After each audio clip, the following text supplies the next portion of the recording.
When I was a little kid, I went to basketball camp in the summer. If one of the guys from the high school team was there helping out, it was exciting because, you know, they could almost dunk and stuff. When Domantas Sabonis was a little kid, he was playing horse with Rasheed Wallace and Zach Randolph. Suffice to say, we're basically the same person. Despite being only 21 years old, Sabonis has already been playing at a high level for 5 years. He suited up for Unicaja Malaga of the Spanish League when he was 16, bounced around the Spanish League for a few years, then headed off to play college ball at Gonzaga for 2 seasons. For that, most of us are familiar with the story. He was drafted number 11 by the Magic before getting traded to the Thunder along with Ersan Ilyasova and Victor Oladipo for Serge Ibaka. You guys, the NBA trade market sees 2016 Serge Ibaka as more valuable than 2017 Paul George. Think about that for a minute.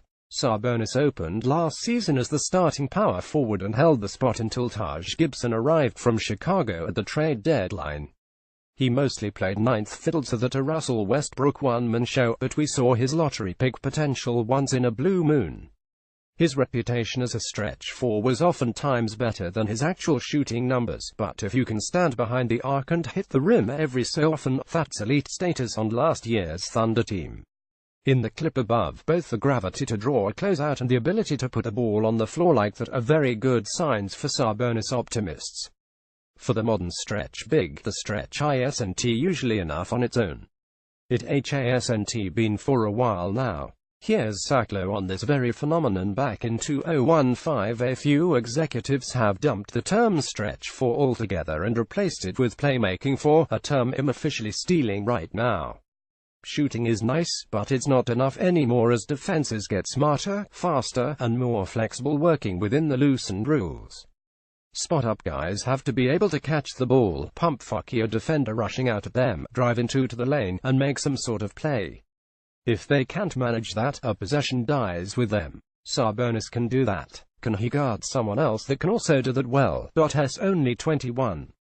Let's not get ahead of ourselves. Minneapolis, Minnesota, April 11. Domantas Sabonis. If a lot of the reporting from this summer is to be believed, Kevin Pritchard and the crew see Sabonis as much more than just someone to carry Oladipo stuff from the bus.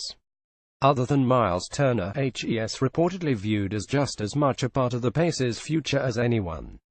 Sabonis has tantalizing potential. It requires little imagination to see him as an offensive shapeshifter, a Swiss Army knife type that can spot up when necessary and create or find the open man when the system dictates it. He's got the athleticism and the IQ to survive defensively as well, even if he'll never be able to scamper across the arc with the speediest guards. Playing alongside someone like Miles Turner, HES got the upside to hold his own. I've seen some reporting and a lot more speculation that Sabonis will see more action at the 5 than the 4. I'm going to hold off putting much stock in that until I see Nate McMillan actually pull the trigger. That guy loves him. Some too big lineups. It could be that Icanic Igboch is far from ready and Al Jefferson is borderline unplayable, forcing McMillan's hand and pushing Sabonis up a spot for a good chunk of this year. That said, I think he remains a power forward in the collective mind of the front office going forward. Oklahoma City, Oklahoma, February 24. Domantas Sabonis. If Sabonis fails to reach his potential, if he tops out as a 33 or 34% three-point shooter and can't create much except the occasional flashy driver hook shot, then he'll be a pretty forgettable NBA player.